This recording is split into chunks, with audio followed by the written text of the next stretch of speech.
Hey guys, this is the 6-decade capacitance board. So we got 3 ways to interface here. We got a 2-pin terminal block you can use.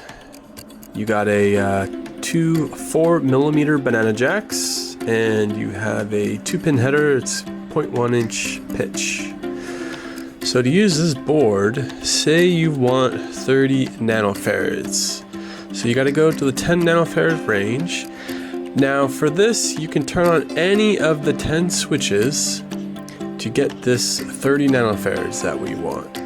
So I will turn on switch 1, switch 2, switch 3. It's just adds. So I'm adding 10 nanofarads, so 10, 10, 10 is 30 nanofarads. If you want 40, 50 nanofarads, you just turn on more switches.